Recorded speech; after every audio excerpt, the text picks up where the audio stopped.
U mblodhën për analizën vjetore të gjykatës së krimeve të rënda në Tiranë. Kësaj trueze I mungonin përfaqësuesit e Ministrisë së Drejtësisë, Policisë së Shtetit, Drejtorisë së Përgjithshme të Burgjeve dhe drejtuesit e dhomave të avokatisë. Por pavarësisht këtyre mungesave, analiza u zhvillua me të pranishmit, që nuk ishin pak. Përveç renditjes së statistikave vjetore dhe punës së kësaj gjykate, kryetari I komanduar Sander Simoni kishte disa propozime konkrete. Kompetencë gjykatës krime të rënda të vepra penale kundër korrupsionit.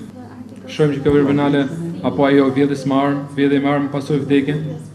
Por pavarësisht këtyre propozimeve që mbeten për të parë se sa do të realizohen, gjatë diskutimeve theks të veçantë ju kushtua edhe zvarritjeve të proceseve gjyqësore. Ky shqetësim u ngrit nga kryetari Simoni, duke theksuar se lista e avokatëve, kryesisht e përpiluar dhe dërguar pranë kësaj gjykate nga dhoma kombëtare e avokatisë, nuk funksionon. Çka ka bërë që disa procese të bllokohen prej vitesh. Ky shqetësim ishte konstatuar edhe nga përfaqësuesi I Uralius në Shqipëri, Joakin Urias. Very worrying the fact that every time I go to a court, I hear the same problem.